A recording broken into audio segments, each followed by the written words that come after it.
Mr. President, Excellencies, I thank the Presidency of Algeria for convening this briefing. The Middle East is in a period of profound transformation, rife with uncertainty, but also possibility. It is clear the region is being reshaped, but it is far from clear what will emerge. We have a responsibility to help make sure the people of the Middle East come out of this turbulent period with peace, dignity, and a horizon of hope grounded in action. Mr. President, I'm just back from Lebanon, where I met with the Lebanese leadership along with the UN family, including our peacekeeping troops. A new dawn is rising in Lebanon, with a government hopefully soon in place where all Lebanese will feel represented and a state that will be able to guarantee security to all its citizens. The United Nations, including the Office of the UN Special Coordinator for Lebanon and the UN Interim Force in Lebanon, is fully committed to supporting the Lebanese people on this path. Despite enormous pressure and with considerable risk, our peacekeeping forces stood their ground for peace to help deliver a cessation of hostilities. Here from this Council, I want to reiterate my profound gratitude and admiration to the women and men of UNIFIL. And I also extend my deep thanks to the troop contributing countries. During my visit to southern Lebanon, I saw firsthand the dramatic human impact and destruction caused by the conflict. Israelis were also victims, suffering loss and displacement. I fervently hope all from both sides will soon be able to return to the areas where they lived and resume their daily lives. And we'll do all we can to relieve the suffering and support recovery. Mr. President, I can report that the cessation of hostilities is fragile, but it is holding. UNIFIL troops are undertaking vital efforts to nurture this process. They are working closely with the Lebanese armed forces. It is vital that the Israeli presence in the south ends as defined in the agreement, and that the Lebanese armed forces are present in the totality of Lebanon. In this regard, since 27 November, UNIFIL has carried out over 730 missions in cooperation with the Lebanese armed forces, facilitating their redeployment in more than 50 positions.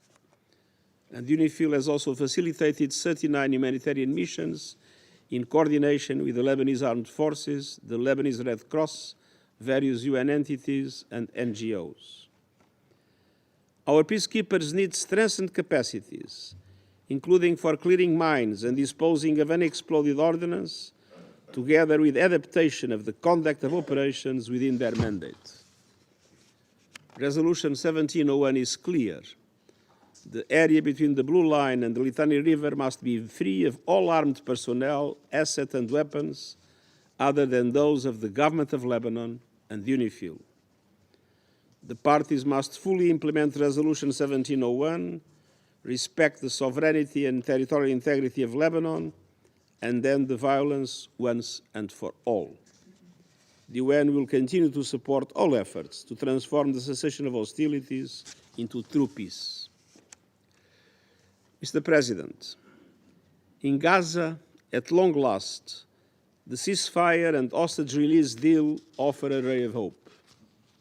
I commend Egypt, Qatar, and the United States for their steadfast efforts to secure that deal.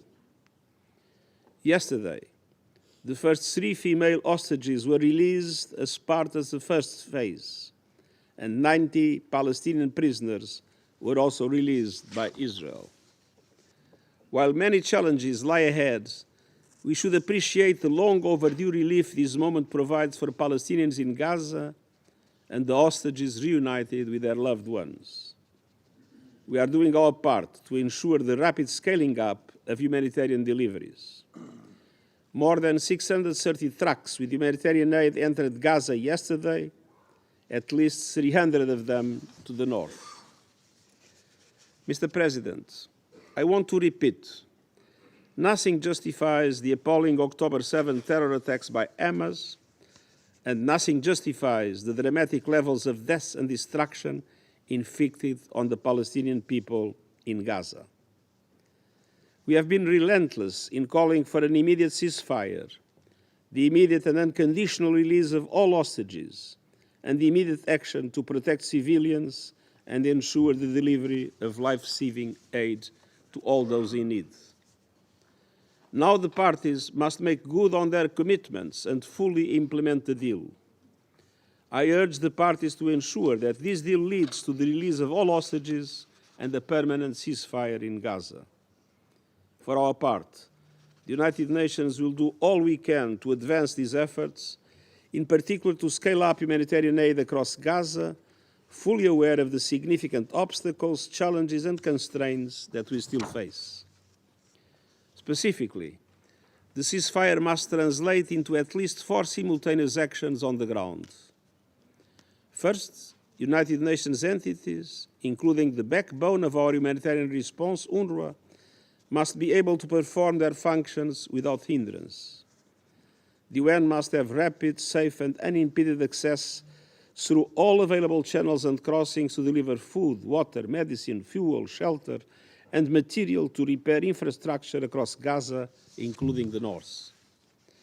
Other humanitarian organizations, including local and international NGOs and the private sector, must also have unimpeded safe passage. Visas, permits, and other enabling conditions must be in place quickly to allow a surge of desperately needed relief.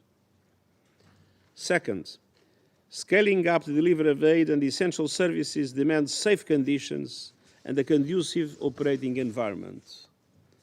We require the necessary technical, protective, and communications equipment. To do our work, the parties must coordinate with the UN system in a timely and effective manner. And this also includes the restoration of public order and safety to prevent the looting of humanitarian supplies. Third, people must be able to access life-saving aid. This includes medical evacuations for those who need it, and I urge member states to take in those patients. Sufficient commercial supplies must also be allowed to enter Gaza to meet the overwhelming needs of the populations. Fourth and fundamentally, civilians must be protected, and those seeking to return to their communities must have safe passage. Explosive ordnance must be removed. The recovery of human remains must be conducted with dignity and respect. I urge the Security Council and all member states to support all efforts to implement this ceasefire, bring about a permanent cessation of hostilities, ensure accountability, and create the conditions for recovery and reconstruction. The international media must also be allowed into Gaza to report on this crucial story on the ground. Mr. President, we must seize the opportunity presented by the ceasefire deal to intensify efforts towards addressing governance and security frameworks in Gaza. The Palestinian Authority has said it stands ready to assume its role and responsibilities in Gaza. I urge collective support for the creation of security and governance arrangements that will enable Gaza to be reunified politically, economically, socially, and administratively with the West Bank. Regrettably, the situation in the West Bank continues to worsen with clashes, airstrikes, and unabated illegal settlements, expansion, and demolitions. I am deeply concerned about an existential threat to the integrity and contiguity of the occupied Palestinian territory of Gaza and the West Bank. Israeli administrative changes over the past 2 years have streamlined and accelerated the settlement approval process. As a result, control over many aspects of planning and daily life in Area C of the West Bank has been transferred to Israeli civilian authorities. Senior Israeli officials openly speak of formally annexing all or part of the West Bank in the coming months. Any such annexation would constitute a most serious violation of international law. It is clear that greater stability in the Middle East requires irreversible action towards a two-state solution, with Israel and Palestine living side by side in peace and security, in line with international law, relevant UN resolutions, and previous agreements, with Jerusalem as the capital of both states. The United Nations will continue to support every effort to advance peace, stability, and a more hopeful future for Palestinians and Israelis and the broader region. Excellencies, finally, with respect to that broader region, allow me to say a few words about Syria. For centuries, Syria has been a crossroads of civilizations. Now it stands at the crossroads of history. Following the fall of the brutal previous regime and years of bloodshed, there is a possibility of promise for the people of Syria. We cannot let the flame of hope turn into an inferno of chaos. The United Nations is committed to working with Syrians and the international community to support a Syrian-led process that ensures a credible and inclusive political transition in line with the key principles of Security Council Resolution 2254. And I welcome the steps taken by member states showing solidarity with Syrians. But much more significant work in addressing sanctions and designations will inevitably be necessary, particularly in light of the country's urgent economic needs. Advancing an inclusive political transition is the most effective means to ensure that Syria receives more support. As Syria travels a new path and seeks to rebuild its institutions and political systems, we will support an inclusive process in which the rights of all are fully respected and that paves the way towards a united and sovereign Syria with its territorial integrity fully reestablished.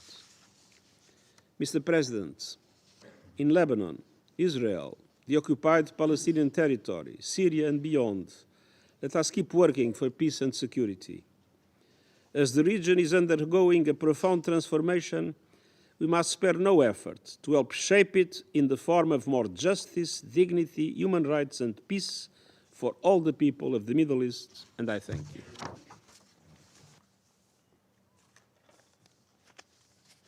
I thank